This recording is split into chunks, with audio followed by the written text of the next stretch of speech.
Hi, ഷെഫീസ് dream വേൾഡിലേക്ക് സ്വാഗതം. വളരെ ടേസ്റ്റി ആയിട്ടുള്ളൊരു ഞണ്ട് കറിയുടെ റെസിപ്പിയാണ് കേട്ടോ. എനിക്ക് എൻ്റെ ഫ്രണ്ട് പറഞ്ഞു തന്നതാണ്. ഞാൻ പല രീതിയിലും ഞണ്ട് വെച്ചിട്ടുണ്ട്, പക്ഷേ ഈ രീതിയിൽ ഞാൻ ഫസ്റ്റ് ടൈമാണ് വെക്കുന്നത്. പക്ഷേ നല്ല കിടിലൻ ടേസ്റ്റ് ആയിട്ടോ, ഒന്നും പറയാനില്ല. അപ്പോൾ എല്ലാവരും ഒന്ന് ട്രൈ ചെയ്ത് നോക്കൂ കേട്ടോ. അപ്പോൾ നമുക്കിത് എങ്ങനെ തയ്യാറാക്കുന്നത് നോക്കിയാലോ. ഞാനിവിടെ ഒരു 1/2 കിലോ ഞണ്ട് വെച്ചിട്ടാണ് തയ്യാറാക്കുന്നത് കേട്ടോ. അത്ര വലിയ ഞണ്ടല്ല, എന്നാൽ ചെറുതല്ലാത്ത രീതിയിലുള്ളൊരു ഞണ്ടാട്ടോ എനിക്ക് കിട്ടിയിട്ടുള്ളത്. അപ്പോൾ അത് നല്ല രീതിയിൽ ക്ലീൻ ചെയ്തെടുത്തതാണ്. ഇനി നമുക്കിതിവിടെ മാറ്റി വെക്കാം. ഇനി നമുക്കിതിലേക്കുള്ള മസാല തയ്യാറാക്കാം. അതിനായിട്ട് ഞാനിവിടെ എടുത്തിട്ടുള്ളത് ഒരു 15 ചെറിയ ഉള്ളി എടുത്തിട്ടുണ്ട് കേട്ടോ. ഞാൻ ചെറിയ ഉള്ളി ആയതുകൊണ്ടാണ് 15 എടുത്തിട്ടുള്ളത്. അപ്പോൾ നിങ്ങളത് വലിയ ഉള്ളിയാണെങ്കിൽ 10 എടുത്താലും മതി. പിന്നെ ഒരു വലിയ ഉള്ളി ചെറുതായിട്ട് കട്ട് ചെയ്തെടുത്തത്, ഒരു തക്കാളി കട്ട് ചെയ്തെടുത്തത്, പിന്നെ ഒരു 3 പച്ചമുളകും കട്ട് ചെയ്തെടുത്തിട്ടുണ്ട്. പിന്നെ ഇതിലേക്ക് ഞാൻ കുടംപുളിയാണ് ചേർത്ത് കൊടുക്കുന്നത്.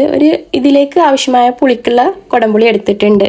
അതുപോലെ ഒരു 2 ടീസ്പൂൺ ഇഞ്ചി വെളുത്തുള്ളി പേസ്റ്റാണ് എടുത്തിട്ടുള്ളത്. ഇനി നമുക്കിതിലേക്ക് ഒരു 4 ടേബിൾ സ്പൂൺ തേങ്ങാപ്പാൽ വേണ്ടിയിട്ട്. അതിനായിട്ട് ഞാൻ ഇവിടെ എടുത്തിട്ടുള്ളത് മാഗിയുടെ ക്രീമി കോക്കനട്ട് മിൽക്ക് പൗഡറാണ് എടുത്തിട്ടുള്ളത്. അപ്പോൾ നിങ്ങളുടെ കയ്യിൽ ഇതില്ലെങ്കിൽ നിങ്ങൾക്ക് തേങ്ങാപ്പാൽ ചേർത്താലും മതി കേട്ടോ. അപ്പോൾ എൻ്റെ കയ്യിലുള്ളത് കൊണ്ട് ഇതാണ് ചേർത്ത് കൊടുക്കുന്നത്. അപ്പോൾ ഇനി നമുക്ക് ഇത് തയ്യാറാക്കാനായിട്ട് ഒരു ചട്ടി അടുപ്പത്ത് വെക്കാം. ഇനി ചട്ടി ഒന്ന് ചൂടായി വന്നതിലേക്ക് ഒരു 2 ടേബിൾ സ്പൂൺ വെളിച്ചെണ്ണ ചേർത്ത് കൊടുക്കാം. എണ്ണ ഇവിടെ ചൂടായി വന്നിട്ടുണ്ട്. ഇനി ഇതിലേക്ക് ഒരു 1/2 ടീസ്പൂൺ കടുക് ചേർത്ത് കൊടുത്തിട്ട് നമുക്ക് കട്ട് ചെയ്ത് വെച്ച വലിയ ഉള്ളിയും ചെറിയ ഉള്ളിയും ഒരുമിച്ച് ഇട്ട് കൊടുക്കാം കേട്ടോ. ഇനി നമുക്കിതൊന്ന് പെട്ടെന്ന് വഴണ്ടി കിട്ടാനായിട്ട് ഇതിലേക്ക് ആവശ്യത്തിനുള്ള ഉപ്പും കൂടി ചേർത്ത് കൊടുക്കാം. എന്നിട്ട് ഒന്ന് മിക്സ് ചെയ്തിട്ട് നമുക്ക് മൂടി വെക്കാം. അപ്പോൾ നമുക്ക് പെട്ടെന്ന് വഴണ്ടി കിട്ടും.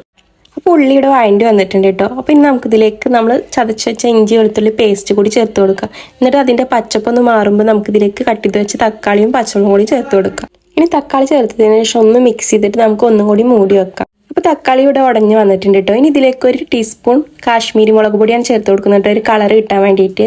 നോർമൽ മുളക് പൊടി ചേർത്തിട്ടില്ല, എരിവിനായിട്ട് നമ്മൾ കുരുമുളക് പൊടി കൂടി ചേർക്കുന്നുണ്ട്.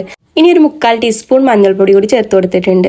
ഇനി ഇതിലേക്ക് ഒരു 2 ടീസ്പൂൺ മല്ലിപ്പൊടിയും ഒരു 1/2 ടീസ്പൂൺ കുരുമുളക് പൊടിയും ഒരു 1/2 ടീസ്പൂൺ ഗരം മസാലയും കൂടി ചേർത്തിട്ട് നമുക്ക് ഇതൊന്ന് പച്ചപ്പ് പോകുന്നവരെ ഒന്ന് വഴറ്റിയെടുക്കാം. മസാലയുടെ പച്ചപ്പൊക്കെ ഒന്ന് മാറിയിട്ടുണ്ട്. ഇനി നമ്മൾ വെള്ളത്തിൽ കുതിർത്ത് വെച്ച കുടംപുളി ചേർത്ത് കൊടുക്കുന്നുണ്ട്. ഇനി നമുക്ക് ഞണ്ട് വേവാൻ ആവശ്യമായ കുറച്ച് വെള്ളം ഇതിലേക്ക് ഒഴിച്ചു കൊടുക്കട്ടെ. ഞാനൊരു 1.5 കപ്പ് വെള്ളം കൂടി ഒഴിച്ചു കൊടുത്തിട്ടുണ്ട്. നമ്മൾ ഒരുപാട് അങ്ങ് ലൂസാവുന്നില്ല. നമ്മളിതിലേക്ക് തേങ്ങാപ്പാൽ ഒഴിക്കുമ്പോൾ നല്ല തിക്കായിട്ട് തന്നെ നമുക്ക് കിട്ടും കേട്ടോ. ഇനി നമുക്കിതൊന്ന് ഇളക്കി കൊടുത്തിട്ട് നമുക്കിതൊന്ന് മൂടി വെച്ചിട്ട് തിള വരുമ്പോൾ നമുക്കിതിലേക്ക് നമ്മൾ കഴുകി വെച്ച ഞണ്ടും കൂടി ചേർത്ത് കൊടുക്കാം. അപ്പോൾ ഇതിവിടെ നല്ല രീതിയിൽ തിളച്ച് വന്നിട്ടുണ്ട് കേട്ടോ. നമ്മുടെ കുടംപുളിയൊക്കെ ഇതിൽ പിടിച്ചിട്ടുണ്ട്. ഇനി നമുക്കിതിലേക്ക് കുറച്ച് കറിവേപ്പില കൂടി ചേർത്ത് കൊടുക്കാം. നിങ്ങൾക്ക് കറിവേപ്പില നമുക്ക് നേരത്തെ വേണമെങ്കിൽ ചേർത്ത് കൊടുക്കട്ടെ. ഞാൻ ഈ ടൈമിലാണ് ചേർത്ത് കൊടുത്തിട്ടുള്ളത്. ഇനി നമുക്കിതിലേക്ക് കഴുകി വെച്ച ഞണ്ട് ഇതുപോലെ ഇട്ട് കൊടുക്കാം കേട്ടോ. ഇനി നമുക്ക് ഞണ്ട് ചേർത്തതിന് ശേഷം നമുക്ക് തവി വെച്ചിട്ട് ഇതുപോലെ ഒന്ന് മിക്സ് ചെയ്തെടുക്കട്ടെ. അതിൻ്റെ മസാല എല്ലായിടത്തും ഒന്ന് എത്തുന്നവരെ ഒന്ന് മിക്സ് ചെയ്തെടുക്കാം. എന്നിട്ട് നമുക്ക് ഇതൊന്ന് മൂടി വെച്ചിട്ട് വേവിച്ചെടുക്കാം.